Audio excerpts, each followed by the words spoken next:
উত্তৰ-পূব যোৰহাটৰ কল্যাণী খেলপথাৰত ডেকাগিৰি সাংস্কৃতিক সংঘ আৰু যোৰহাটবাসীৰ সহযোগত সদৌ অসম ভিত্তিত ভাওনা প্ৰতিযোগিতাৰ আয়োজন কৰা হয়।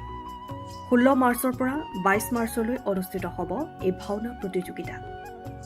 এই প্ৰতিযোগিতাত মুখ্য অতিথি হিচাপে উপস্থিত থাকিব মুখ্যমন্ত্ৰী ডক্টৰ হিমন্ত বিশ্ব শৰ্মা।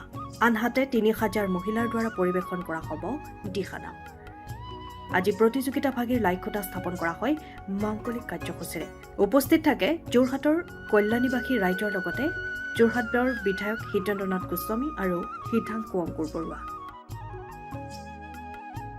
আজি আমাৰ ডেকাগিৰি নাট্য সংঘৰ আমাৰ সদৌ অসম ভিত্তিত যি ভাওনা প্ৰতিযোগিতা আয়োজন কৰিছিলে, আজি এই প্ৰথম দিন। এই প্ৰথম দিনৰ এই পবিত্ৰ স্থানত কল্যাণী যিখন আমাৰ কল্যাণী সাংস্কৃতিক অঞ্চল, এই সাংস্কৃতিক অঞ্চলত আমাৰ আজি সেই পবিত্ৰ ক্ষণত আজি লাইখুটা স্থাপন কৰা হয়। সদৌ অসম ভিত্তিত যিখন ভাওনা প্ৰতিযোগিতা আয়োজন কৰা হৈছে, আৰু সেই ভাওনাৰ প্ৰতিযোগিতাত আমাৰ সকলোৱে আমাৰ এই অঞ্চলৰ ৰাইজৰ যি সহানুভূতি আমি লাভ কৰিছোঁ, সঁচাকৈ আমি আদৰণীয়।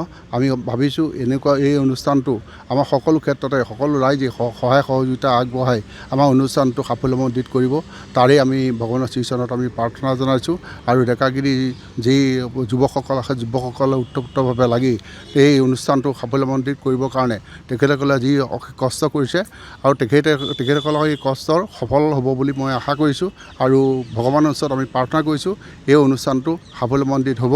আৰু এই লাইখুটা স্থাপনৰ পবিত্ৰ স্থানত আমাৰ যি কৰ্ম পবিত্ৰ স্থানৰ যিখিনি কৰ্ম হৈ গ'ল, সেই কৰ্মখিনি সুচাৰুৰূপে আমাৰ হৈ গৈছে, আৰু সেইখিনিতো আমি সফল হৈছোঁ। আশা ৰাখিছোঁ আমাৰ সদৌ অসম ভিত্তিত যিখন ভাওনা প্ৰতিযোগিতাৰ যিসকল দল আহিব, সকলোকে আমাৰ ভাল ধৰণে আপ্যায়ন কৰি তেওঁলোকক সেৱা কৰিব পাৰোঁ, তাৰে আমি আশা কৰিছোঁ, আৰু সকলোৱে সহায় সহযোগিতা কামনা কৰিছোঁ।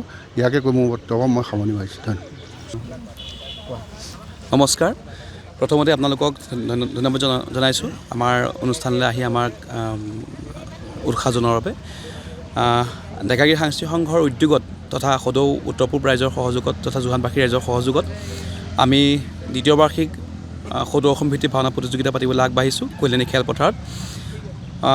অহা 16 মাৰ্চ 2026 চনৰ পৰা 22 মাৰ্চলৈকে আমাৰ 7 দিনীয়া কাৰ্যসূচীৰে 14খন ভাওনা আমাৰ ইয়াত প্ৰদৰ্শন হ'ব। 14খন ভাওনাৰ ভিতৰত আমাৰ ভালেকেইখন জিলাই আমাৰ অংশগ্ৰহণ কৰিছে। লখিমপুৰ, বোকাখাট, শিৱসাগৰ, গোলাঘাট, যোৰহাটকে আদি কৰি প্ৰায় 7-8খন জিলাই আমাৰ ইয়াত অংশগ্ৰহণ কৰিছে।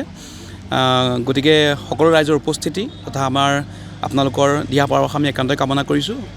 আমাৰ 6টা দলগত পুৰস্কাৰ বাহিৰেও ব্যক্তিগত শিতানত 42টা পুৰস্কাৰ আছে। সকলো পুৰস্কাৰ আমাৰ নগদ ধন, মানপত্ৰ আৰু ট্ৰফি প্ৰদান কৰা হ'ব।